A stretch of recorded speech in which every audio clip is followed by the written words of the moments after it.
IPL 2025లో భాగంగా చండీగఢ్లోని మహారాజా Singh stadium వేదికగా పంజాబ్ బెంగళూరు జట్ల మధ్య జరిగిన 37వ ఐపీఎల్ మ్యాచ్లో బెంగళూరు జట్టు ఆల్రౌండ్ పర్ఫార్మెన్స్తో అదరగొట్టి పంజాబ్పై అద్భుతమైన విజయాన్ని సాధించింది. శుక్రవారం రోజున చిన్నస్వామి స్టేడియంలో తమ సొంత గడ్డపై పంజాబ్ చేతిలో ఘోరమైన పరాభవాన్ని మూటగట్టుకున్న బెంగళూరు జట్టు 2 రోజులు తిరక్కముందే పంజాబ్ జట్టును వారి సొంత గడ్డపై 7 వికెట్ల తేడాతో ఓడించి అద్భుతమైన రివెంజ్ తీర్చుకుంది. అలా ఈ మ్యాచ్లో ఆర్సీబీ పవర్ఫుల్ పంచ్ దెబ్బకు పంజాబ్ జట్టు విలవిల్లాడింది.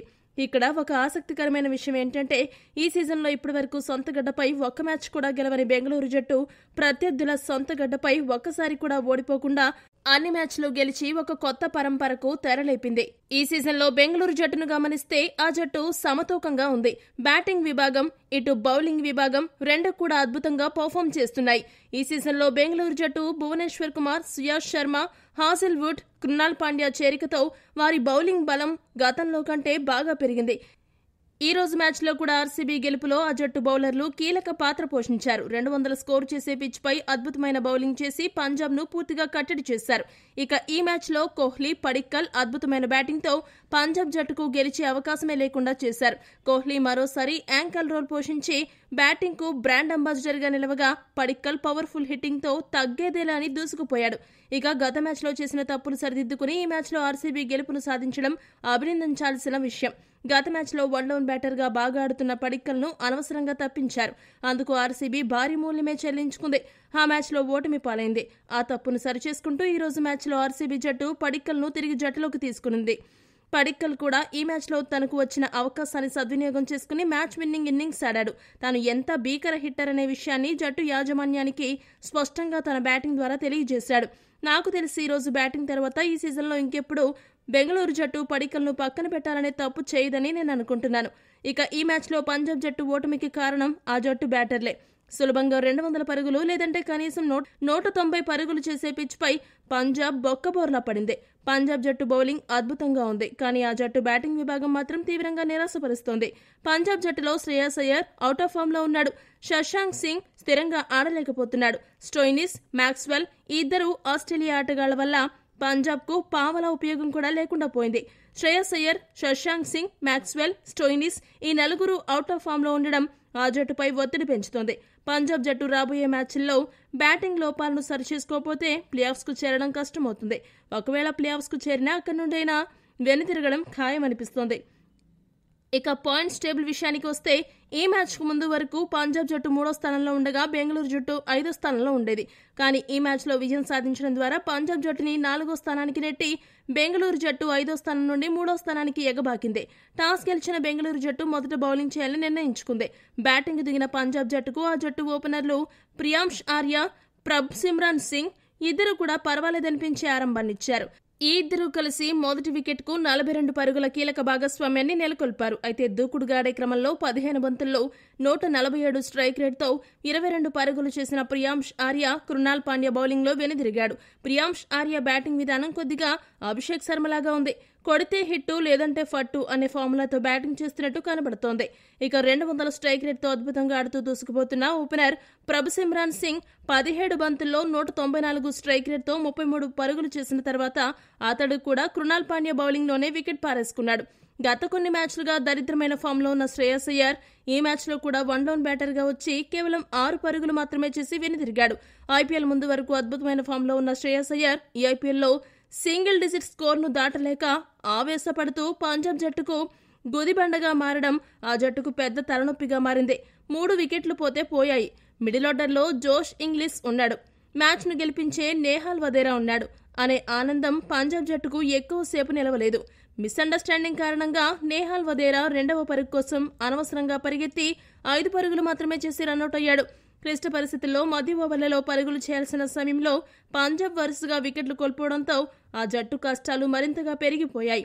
దీంతో బాధ్యతంతా జోష్ ఇంగ్లీష్, శశాంక్ సింగ్లపైనే పడింది. జోష్ ఇంగ్లీష్ దూకుడుగా బ్యాటింగ్ చేయగా శశాంక్ సింగ్ మాత్రం వన్డే స్టైల్లో బ్యాటింగ్ చేసి కొద్దిగా నిరాశపరిచాడు. వీరిద్దరూ కలిసి 5వ వికెట్కు 36 పరుగుల కీలక భాగస్వామ్యాన్ని నెలకొల్పారు. స్కోర్ వేగాన్ని పెంచే క్రమంలో 17 బంతుల్లో 170 స్ట్రైక్ రేట్తో 29 పరుగులు చేసిన జోష్ ఇంగ్లీష్ సుయాష్ శర్మ బౌలింగ్లో క్లీన్ బౌల్డ్ అయ్యాడు. ఆ తర్వాత వచ్చిన స్టోయినిస్ ఎప్పటిలాగే తన దరిద్రమైన ఫామ్ను కొనసాగిస్తూ తన చండాలమైన బ్యాటింగ్తో తీవ్రంగా నిరాశపరిచి 1 పరుగు మాత్రమే చేసి అదే ఓవర్లో సుయాష్ శర్మ బౌలింగ్లో క్లీన్ బౌల్డ్ అయ్యాడు. దీంతో 14 ఓవర్ల సమయానికే పంజాబ్ జట్టు 114 పరుగుల వద్ద 6 వికెట్లు కోల్పోయింది. దీంతో అక్కడి నుండి పంజాబ్ జట్టు చాలా నెమ్మదిగా బ్యాటింగ్ చేస్తూ స్కోర్ బోర్డ్ ని ముందుకు తీసుకువెళ్లింది. శశాంక్ సింగ్ అలానే మార్కో జాన్సన్ ఇద్దరికీ ఎక్కడా హిట్టింగ్ చేసే అవకాశం ఇవ్వకుండా బెంగళూరు బౌలర్లు అద్భుతమైన ప్రదర్శన కనబరిచారు. చివరి 6 ఓవర్లలో పంజాబ్ జట్టు కేవలం 43 పరుగులు మాత్రమే చేయగలిగింది. దీనిని బట్టి బెంగళూరు బౌలర్లు ఏ లెవెల్లో బౌలింగ్ చేశారో అర్థం చేసుకోవచ్చు. హిట్టింగ్ బాగానే చేసే సామర్థ్యం ఉన్న శశాంక్ సింగ్, మార్కో జాన్సన్ ను ఆర్సీబీ బౌలర్లు పూర్తిగా సైలెంట్ చేశారు.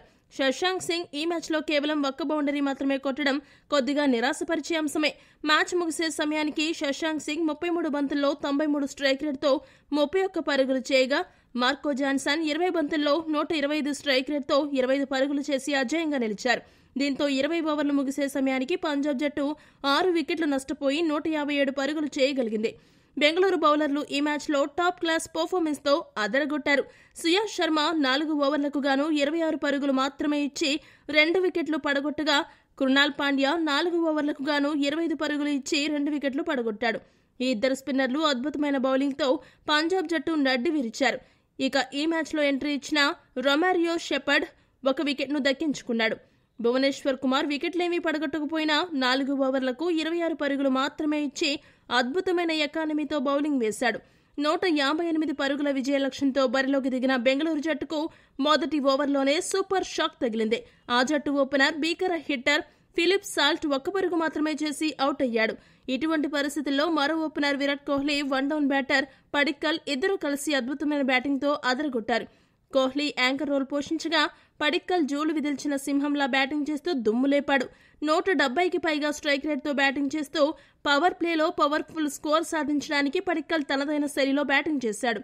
అయ్యర్ ఎంతమంది బౌలర్లను మార్చినా కోహ్లీ, పడిక్కల్ జోడీ ముందు అయ్యర్ ఎత్తులన్నీ చిత్తయ్యాయి. పడిక్కల్ దూకుడు చూసి అతడి దగ్గరుండి మ్యాచ్ ముగిస్తాడేమోనని అనిపించింది. కానీ 2వ వికెట్కు 106 పరుగుల భాగస్వామ్యం నెలకొల్పిన తర్వాత 35 బంతుల్లో 175 స్ట్రైక్ రేట్తో 61 పరుగులు చేసిన పడిక్కల్ హర్ప్రీత్ బ్రార్ బౌలింగ్లో అవుట్ అయ్యాడు. పడిక్కల్ అవుట్ అయ్యే సమయానికే బెంగళూరు జట్టు గెలుపు ఖాయమైంది. అయితే ఆ తర్వాత వచ్చిన రజత్ పాటీదార్ 12 పరుగులు మాత్రమే చేసి చాహల్ బౌలింగ్లో అవుట్ అయ్యాడు. ఒకవైపు వికెట్లు పడుతున్నా కూడా విరాట్ కోహ్లీ మాత్రం మరోసారి యాంకర్ రోల్ ఎలా పోషించాలో తెలియజేస్తూ 54 బంతుల్లో 73 పరుగులు చేసి మరో కీలక మ్యాచ్ విన్నింగ్ ఇన్నింగ్స్ ఆడి అజేయంగా నిలిచాడు. జితేష్ శర్మ 11 పరుగులతో నాటౌట్గా నిలిచి కోహ్లీకి అండగా ఉన్నాడు. మరో 7 బంతులు మిగిలి ఉండగానే వీరిద్దరూ కలిసి బెంగళూరు జట్టును విజయ తీరాలకు చేర్చారు. పంజాబ్ బౌలర్లలో హర్షదీప్ సింగ్, చాహల్, హర్ప్రీత్ బ్రార్ 1 వికెట్ను దక్కించుకున్నారు.